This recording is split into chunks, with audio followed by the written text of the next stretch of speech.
Smith turned the letter over to the authorities. Hey, what's up, everybody? Queen KEEKEE, Rum Magazine TV, tapping in for another Queen KEEKEE Speaks moment with our special guest. What's up, Mr. King G? King Gregory. Capital G. Capital G. Okay, y'all. I'm just really trying to figure this out because I don't know about you, but I know what I know. And some shit about to go down once them ballots is counted.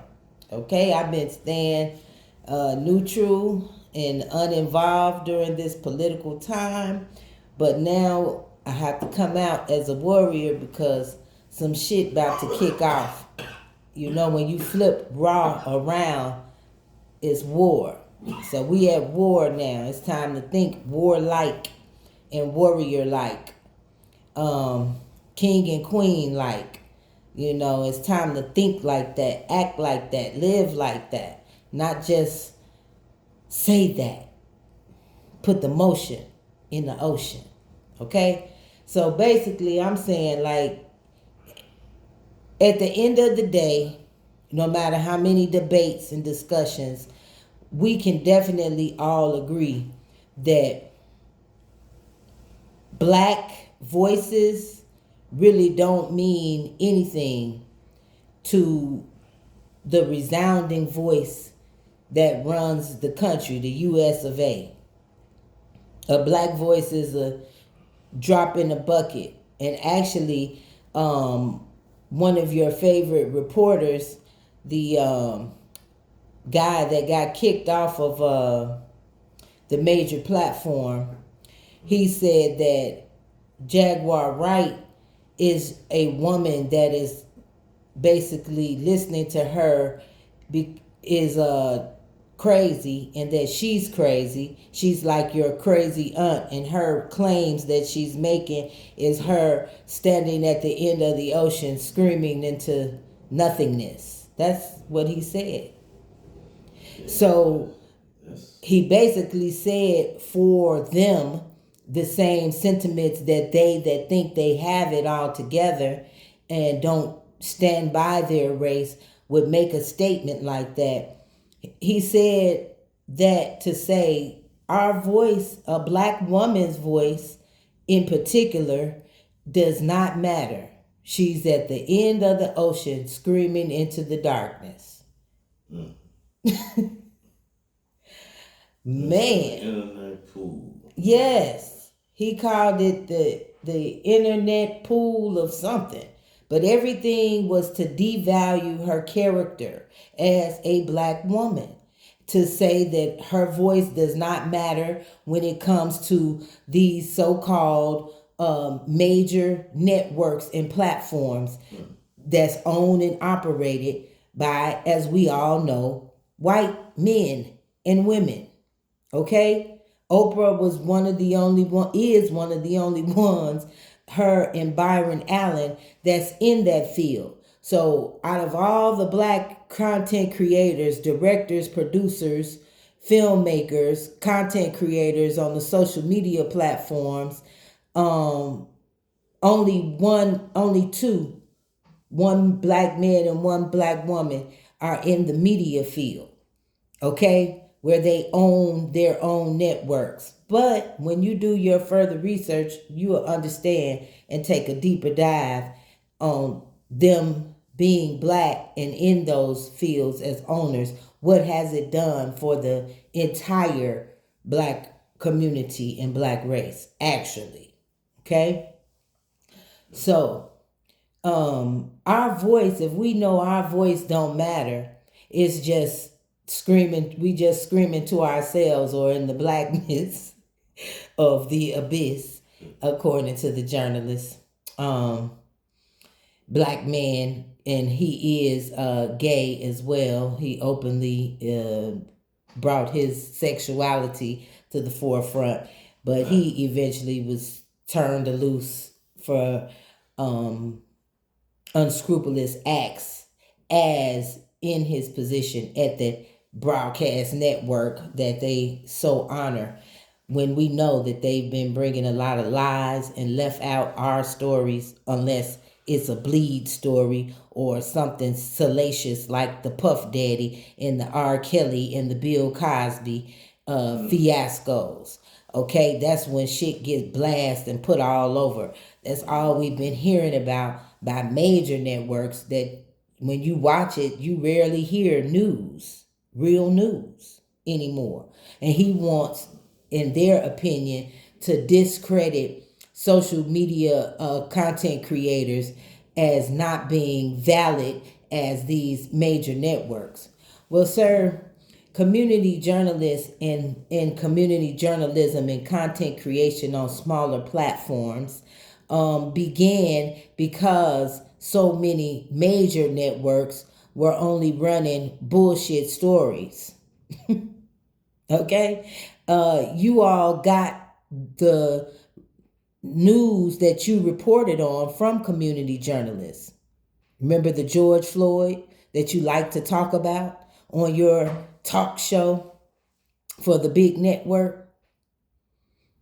That footage came from a community resident in the community throwing on her video. As a matter of fact, why don't you be a real journalist and find her and make sure she's okay? Okay? So basically, they're on a smear campaign, him and Torrey. And I'm ashamed that Torrey even came about it, where he called Jaguar he said the same thing, an auntie, that you don't listen to, that's off in the corner somewhere. Like, really?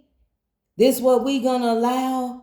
And we gonna allow people to do when they are trying to speak their truth, when we as the public general don't know if she lying, if she not lying, but we're going to say she can't tell her story because she has some mental illness issues. Well, everybody that comes out telling anything about Hollywood, it seems like they have mental illness issues.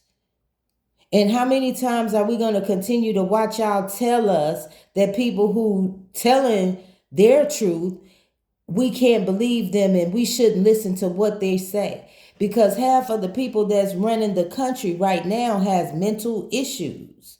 And they're not reporting that to us, the public, that they got mental issues. A lot of people on these jobs every day got mental issues, but they didn't get the job and they're not broadcasting that they got mental issues on their job. So how, because this woman has information that she's putting on high profile celebrities that have money, and as they say, they don't want to put a cease and desist on her in particular because it would be a worthless claim because she don't have any money, then could not be the answer we shouldn't listen to her because she's broke and poor and can't be sued? So if she was somebody that had money, should we listen to her then? Should we just blanketly say, oh no, these people would never, they not doing this? But we see what's happening right now, that everybody who flocked together had a part to do in whatever it is that they're accusing one man of doing.